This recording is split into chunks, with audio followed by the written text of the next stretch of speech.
All right, here we are with Vicki. Vicki's going to offer her final thoughts on the trip. Hi, everybody. Well, we had a grand time in Germany. It was it's a very beautiful country with all these pines and forests that seem to have kind of like almost a manicured forest bed to them. And all these gorgeous castles that overlook then these towns and cities that are nestled in the valley. It's been very interesting to go from Frankfurt, then we went to Heidelberg, then from Heidelberg we went to Baden-Baden, into France and Strasbourg to Colmar, France, then back through the Black Forest and to St. Peter's Abbey, and then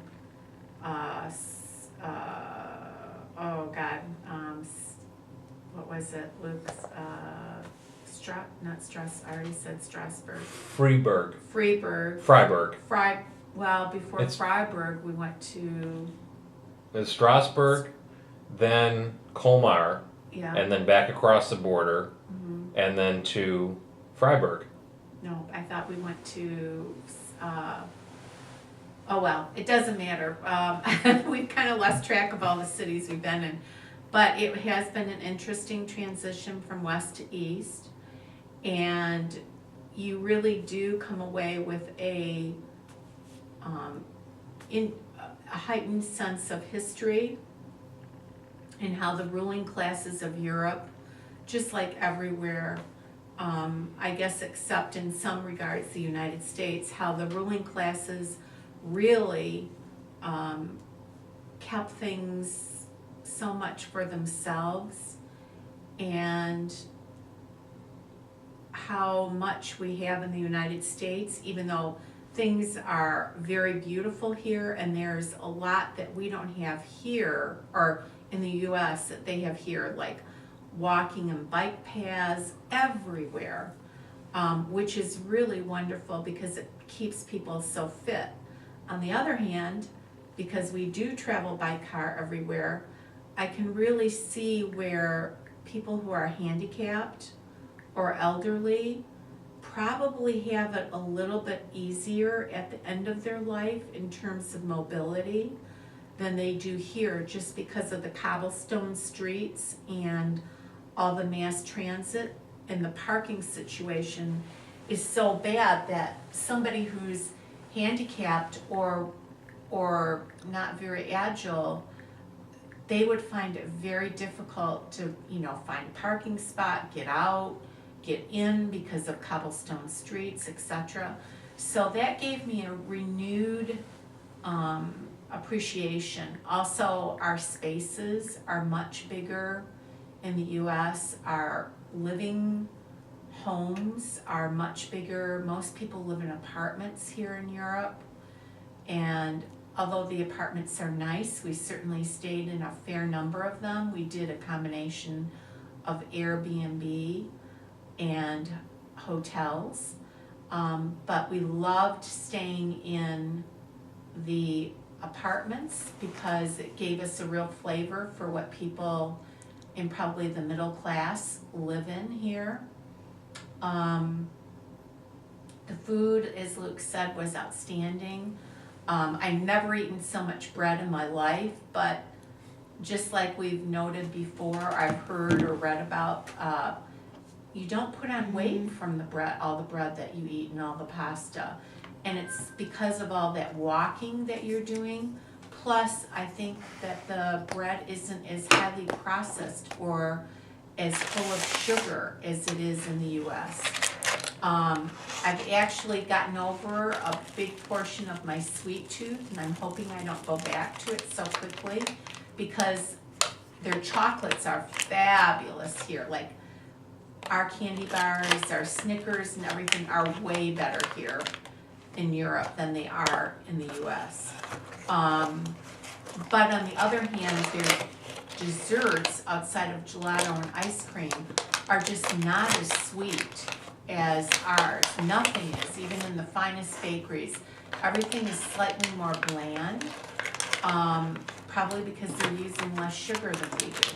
So that just goes to show you, although we've eaten a lot, we've actually lost weight. I got my great haircut here that I'm really loving, so that was fun.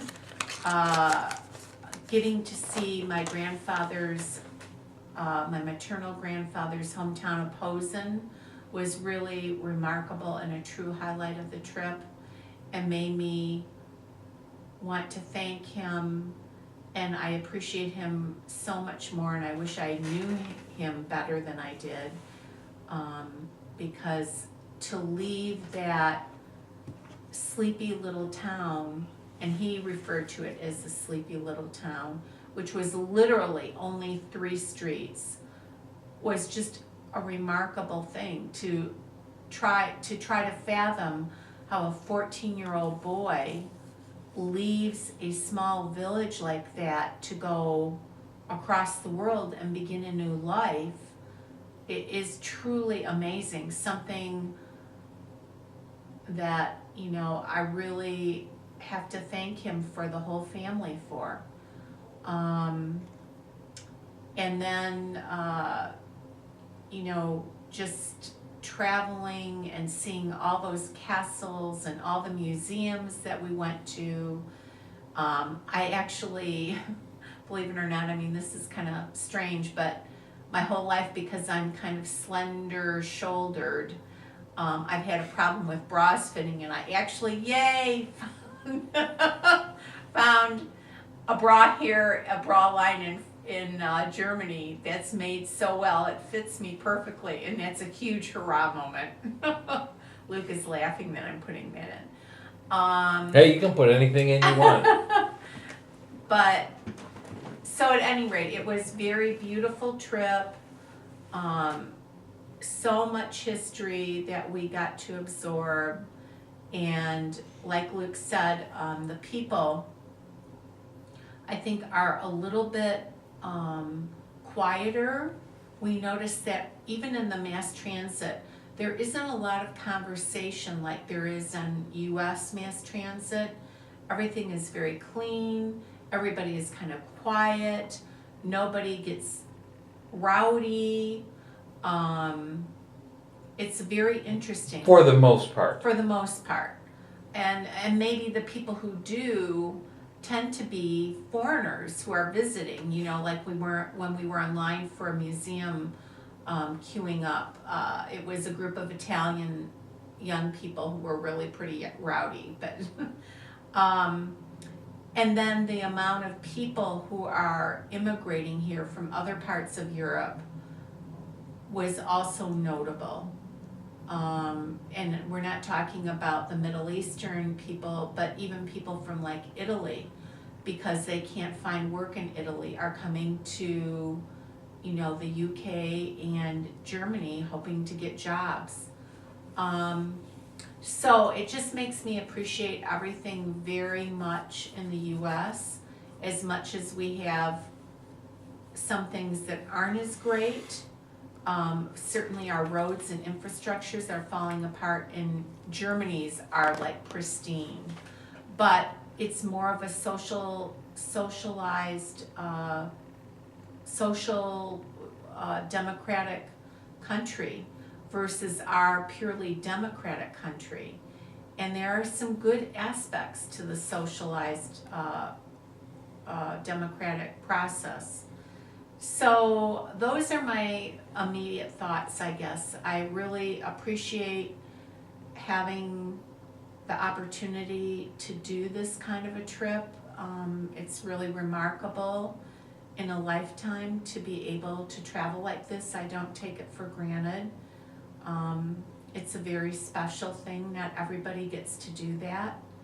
And I really appreciate the opportunity to do it. We didn't do it in the lap of luxury, that's for sure. All of our hotels and everything were under $100. And yet I'm kind of happy that we didn't, because not only did we not need it because we were really just only sleeping there, but it also gave us this wonderful opportunity to see how people really live, because we actually rented people's rooms in people's homes and apartments and things like that. So we really got a great flavor for how middle class people live in Europe. And I really am grateful for our home, because we have a yard, and they don't have things like that here for the most part. And we have we have so much more space than they do. I mean, it's unbelievable when you compare it. So that's all for now, and that's it. And thank you for giving me the health, and the husband who did such a wonderful job driving, because he really did. He did a lot of the navigating and all of the driving, and I really appreciate his fortitude and doing all that. Love to everybody at home. Bye.